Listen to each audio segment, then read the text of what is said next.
Welcome to our 30th edition of Cool Tools, where I show you some of the things that I use in my workshop that I think will make your shop time better. I don't just go on Amazon and randomly choose this stuff. These are tools I've personally used and enjoyed, often for years in my own shop. We make well over 100 woodworking tutorials each year on this channel, but we only make a handful of these cool tool videos a year, so each one is sort of a special occasion. 2 episodes usually come near the end of the year as woodworking season begins. That's when people set aside their gardening and their outdoor projects and they move into their workshops for the winter. This time we have 7 of my all-time favorites, and next month we will have our annual Cheap Tools edition, so you can look forward to that as well. As always, we'll be moving really quickly to fit all these cool tools in because you are definitely going to want to see them all. So if you want to learn more about any of them, please use the links in the video description below. You'll also find them pinned to the top of the comment section. And if any sponsors are involved, they're disclosed at the beginning of the video and below with those links. Now let's get started. This strange looking tool always draws attention when I use it, and rightfully so, because it's one of my favorite simple tools in my whole shop. It's a pilot bit with a countersink and a depth stop all at one. The 1/8 inch drill bit is just the right size for many of the screws I use most often. It's adjustable in length and of course replaceable if you break or you dull it. But the countersink portion is carbide tipped, so it stays sharp to cut cleanly for a very long time. Seriously, if you've never used a carbide countersink before, you're in for a treat. But the most unique feature has to be the depth stop, which is adjustable so you can set how far beneath the surface of the workpiece you wish the screw head to lie. But it's not a fixed collar. There's a bearing inside, so the stop collar will not spin upon and potentially mar the surface of your workpiece. This thing is fast, it's accurate, the holes it creates are clean and crisp. I've used mine pretty extensively for well over a year, but the carbide tips on the countersink are still cutting beautifully. You wouldn't think such a simple tool as a countersink could get me so excited, but I really like this thing. I'll link to it below so you can check it out. I've had a Supernova lamp from Woodturner's Wonders on my lathe for I think 3 years now, and it's been a pleasure to use, so much so that I just got another one to use elsewhere in the shop. Don't underestimate the importance of good lighting when you work, and that doesn't just mean having enough light. Many tasks require a strong focused beam of a consistent color, and that is fully and easily adjustable to achieve the right distance and the right angle for the work you're doing. This is why I like this particular light. Don't mistake it for one of those cheap lamps you see all over the place. The Supernova is a professional quality tool. The large LEDs put out 870 lumens of pure white light while consuming less than 9 watts of energy. They're rated at 50,000 hours. Now that means you could use this lamp continuously all day long from 9 to 5, Monday through Friday, for 24 years before the bulbs would go out. Check this out. This bandsaw door is just thin steel. There's not much mass for the magnet to pull against, and this lamp isn't light. But not only is it securely supported by the base, but the flexible arm is stiff enough to extend fully outward so I can light up my drill press nearby. That's over 3 feet in total length, making it possible to adjust the lamp for virtually any situation, giving you the right amount of light at the right angle and distance while staying out of your way. If you don't have a metal surface nearby, you can clamp it to a bench top, or you could use a steel anchor plate, which Woodturner's Wonders sells separately. They also have a track system for lathes that accommodates lamps and other accessories. The Supernova isn't a cheap lamp. It's a good lamp that will last a lifetime. I highly recommend you check it out at the link below. I bought my Knipex Cobra pliers a couple years ago to solve an annoying problem that has always frustrated me about other tongue and groove style pliers. They don't hold their jaw settings when you open them to grip something. I can't tell you how many times I've been in an awkward position reaching under a sink or in some tight spot, unable to get a grip because they slip when I open them to grab. The Knipex Cobra pliers solve that problem with a spring-loaded button that secures the jaw setting wherever you need it. You'll also notice that there are many more possible jaw settings on these. My old pliers gave me 5 options. These give me 30. That's an important feature because it makes these offset jaws work properly. Offset jaws are designed to lock onto the bolt head. If you set the jaw opening properly, you don't have to use a lot of hand strength to squeeze and grip the bolt head. The pliers are almost self-gripping because the leverage you use to turn the bolt is itself enough to grip the head without it slipping. If you only have a handful of rough jaw settings, you can't properly adjust the jaws so that the tool will grip well. Seriously, if you've always used the cheap ones, it'll be a revelation the first time you use a proper set. These are German made and the quality is excellent.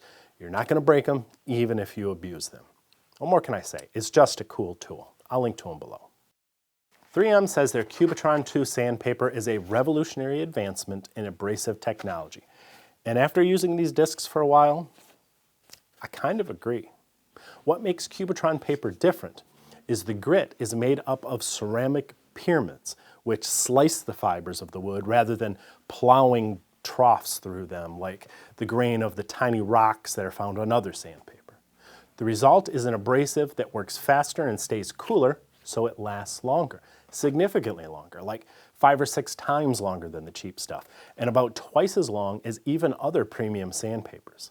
I'm not just blowing smoke here. Jonathan Katz-Moses actually had a lab test this stuff against other top brands, and the 3M Cubitron II destroyed Mirka, Klingspor, all the brands that are generally considered to be really good stuff. The Cubitron genuinely lasts a lot longer.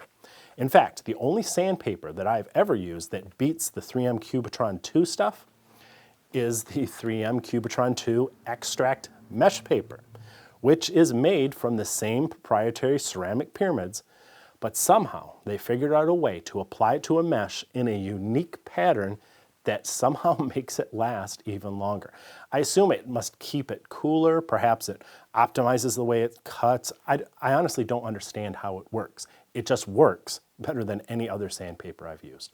All I can say is try it. Just one pack. You'll see what I mean. And if you do, please use the link below this video, which is to a small family business that sells it at the same price. In fact, they will sell smaller packs of the mesh paper than other companies will. And that business is well worth supporting. We featured combination squares on Cool Tools in the past, and the focus was usually on affordability. This time, I want to talk about something that's just flat out a pleasure to use. For one thing, Bridge City Tools makes the best looking combination squares I've ever seen. I mean, come on, these things are beautiful. Does that matter? Well, I think there's something to be said for how working with nice tools can inspire a person to have more pride in their work, but like you, I'm mostly concerned with quality and function. So let's focus on that, starting with the head or the body of the square. It has a nice matte finish, which looks like it may be anodized aluminum, but it is not aluminum. It's not even cast iron like my Starrett. This head is milled from stainless steel plate. That makes it nice and heavy. It doesn't scratch, it doesn't rust, and most importantly, it doesn't wear. The accuracy of a combination square over time is dependent on its wear resistance, both on the edge of the rule and on the bottom of the slot upon which the rule glides. As those mating surfaces wear, the tool loses its accuracy. That's one of the reasons makers of quality combination squares use stainless steel for the rule portion. It's hard wearing. They know if they mill this rule straight to begin with, it's likely to stay that way. The head of the square is often a different matter. Take this high-end Starrett, for example. It has a nice stainless rule, but the body is a softer cast iron. That makes the slot in the body of the square the weak point. As those points wear, the square naturally goes out of square. Bridge City makes both the rule and the head from the hard-wearing stainless steel. There is no weak point. If the square leaves its factory square, it will be square when you pass it on to your grandkids. And it will be square when it leaves the factory, within 1/1000th of an inch for the 6-inch version and 2/1000ths of an inch along the 12-inch version. That's about half the thickness of a human hair. I know of no other combination square that is more accurate than that. The graduations on the ruler are laser etched and easy to read. I like the uncluttered 16th scale for most work, but it also has 30 seconds if I need it. Or if you prefer, they have metric versions. The matte finish doesn't reflect a glare, so it's easy to read, and the whole thing just slides nicely.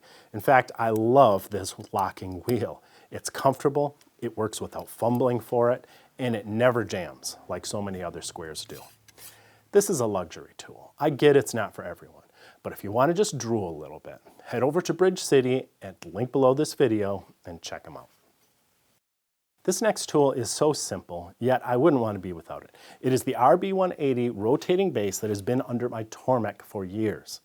Yes, it is obviously designed for the Tormek sharpening system, but I don't see why you couldn't use it for other tools as well. In the case of the Tormek, it's designed to make it easy to switch from sharpening on top of the machine, which is most comfortable from the rear, to sharpening on the front of the machine or using the honing wheel, which is most comfortable from the front.